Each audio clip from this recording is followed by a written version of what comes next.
Good morning and welcome to the North Country Outdoor Channel. It's another beautiful day in Michigan. I hope you're having a fantastic day. I hope you're doing what makes you happy. I'm just out running some errands right now. I ordered some parts for one of my trucks and one of the parts was wrong, so I have to return it via FedEx, which I don't normally return things via FedEx, but that's the shipping label that they gave me. Normally I just return it via the postal service, but I'd never done it via FedEx, and so I went to the FedEx terminal here in town, and they got like this gate thing that you have to hit a button and they have to buzz you through all just to send out a package. So that was pretty different. I'm not used to that. Now I'm just heading to the bank and deposit some money, and then we're gonna head back home. And I think today I'm gonna work on my wood pile because I just realized it's already August and my wood pile is only half done, so I really need to get going on that if I want to stay warm this winter. So thanks for joining me. I almost forgot, in the midst of doing all the running around that I was doing, I had to stop and pick up little Miss Lexus. Hi. She's been gone the past couple days, staying the night with her aunt and grandparents. So we picked up the valuable merchandise and now we're headed home.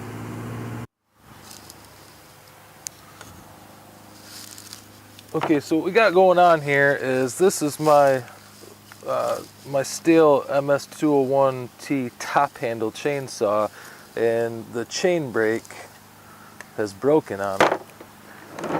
And then we got this this contraption here, had a couple screws in it. And like it wants to come off, but I almost feel like it's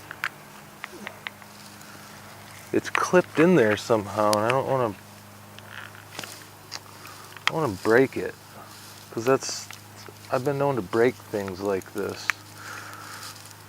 Oh, there it is. I got it. Sweet. That looks like a mess, huh? Okay, so sometimes, guys, I don't understand contraptions all that well. Oh shoot, that's not what I wanted. I'm gonna break something. I can feel it.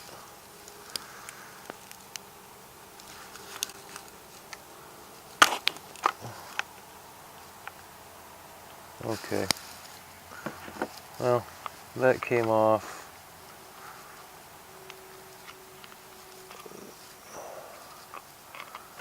I guess maybe it was meant to come off like that. Now I got the whole freaking thing tore apart. Let's see here. Looks to me like this E-clip has to come off from there. This is quite a process. We're just taking and fixing a chain brake. That's crazy. I think I got it. Kinda. Sorta, not really. Oh, I see. That's not on there.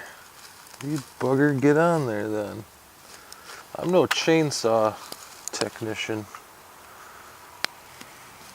but I also don't like to spend $75 an hour, a 1 hour minimum, to have my stuff worked on.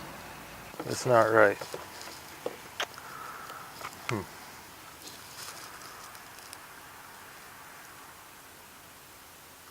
So how do I make it right? I'm really bad for just muscle and stuff. What the heck? You mother trucker. I think I got it. It's all kind of put back in there, not flopping all over the place, but now I just got to figure out how to get this piece back in there.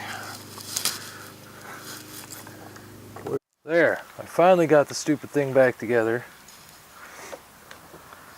And now I'll put the saw back together. How many of you guys are like me and you're just like, I'm not paying somebody to do that. I will struggle with it until I get it. I don't know, just kind of the way I do things, because a lot of times you take it to somewhere and they got, like our local Stihl dealers $65 an hour with a 1 hour minimum, so it would have cost me $65 to have that done. I just wasn't up for it. Alright, now we'll head down to the wood pile, stack a little wood. Day kind of got away from me, but I still got some sitting down here that I had split yesterday that I'd like to get stacked up. So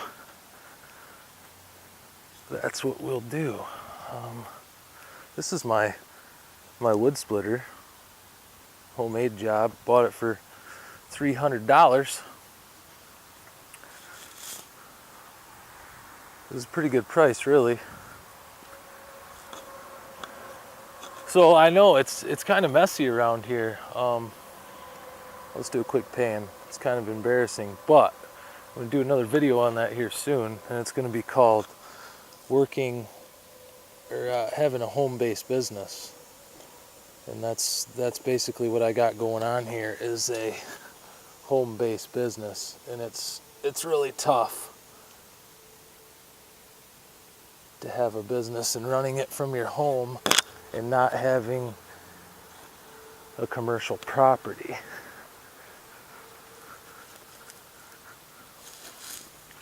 I have many vehicles and pieces of equipment that aren't even here at my house because I don't have room for them, and the neighbors complain about what I do have here, and it's frustrating. We want to move, but with the debt that we have, I talked about this in another video, the business debt is tied to our Social Security numbers personally.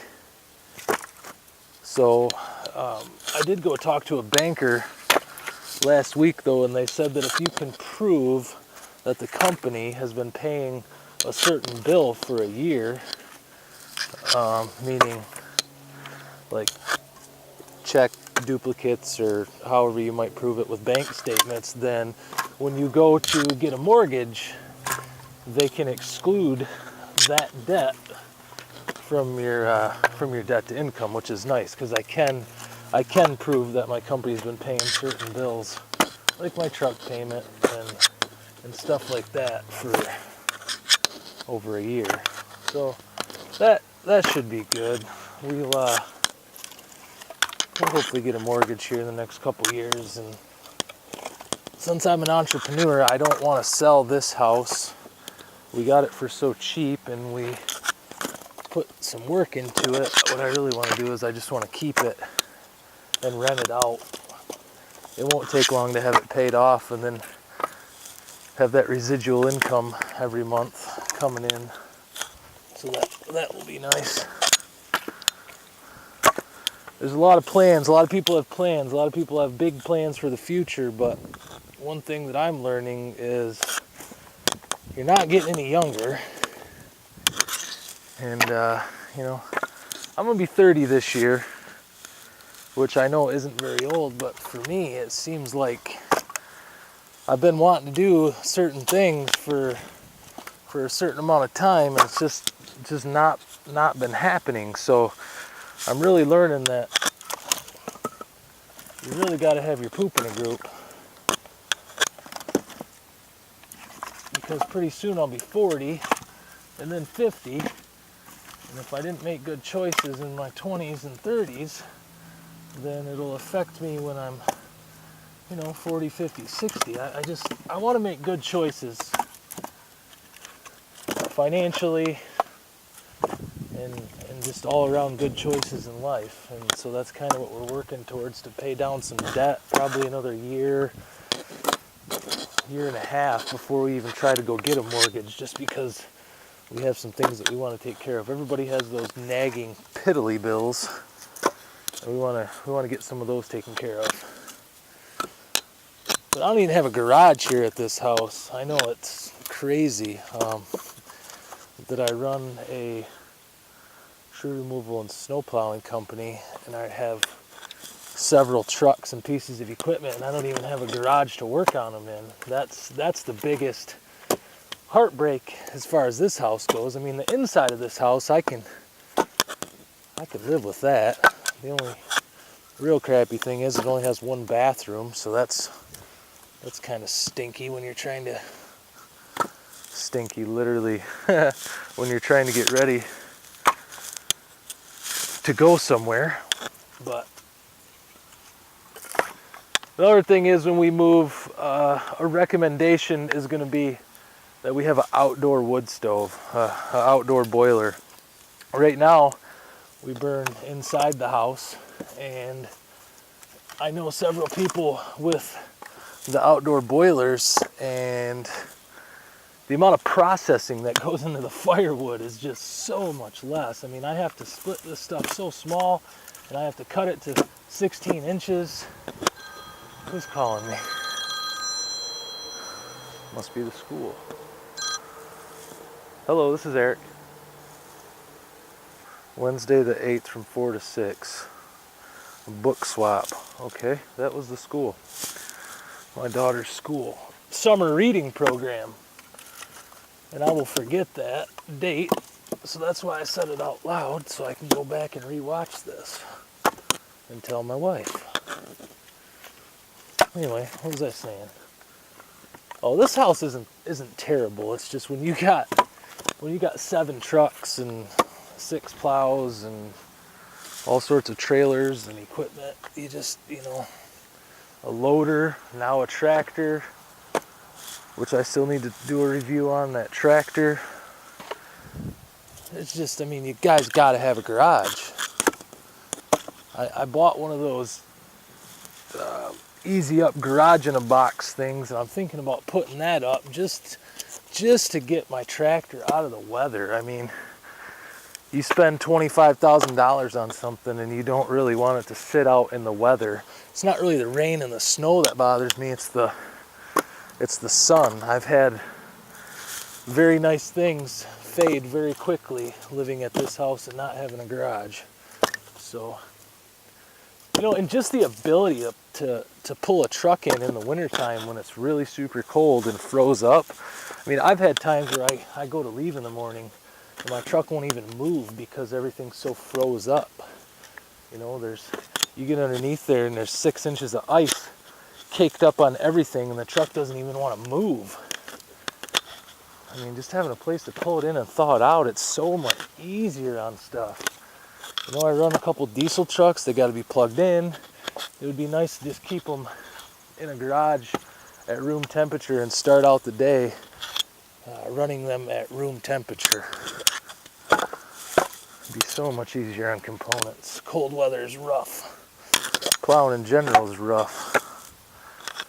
So this is how I do my wood. I spend, today it's cooler, so I could have spent a little more time, but when it's hot out, I'll come out here for 15, 20 minutes, and as soon as I get a good sweat going, I'll quit. One day I'll cut a bunch, the next day I'll split it and throw it up here, and then the next day I'll stack it, because I'm a one-man show. My wife helps out sometimes, but I don't really expect her to do too much of this type of work. She kind of keeps up in the house, and I do this stuff. So, but anyway, that's all I have for you today. I know it was kind of a boring day. Things will get more exciting as fall comes around and winter comes around. That's when stuff starts breaking on me, and that's when I really got to have a positive attitude. And what I tend to do is I tend to laugh about it instead of getting upset about it. So I really appreciate everybody watching and tuning in with me today. Go ahead and hit the subscribe button so you'll know when all the other videos are coming out. And just remember, tomorrow's a new day. Be creative and own it. You are beautiful. You are awesome. I love you, and I'll see you next time.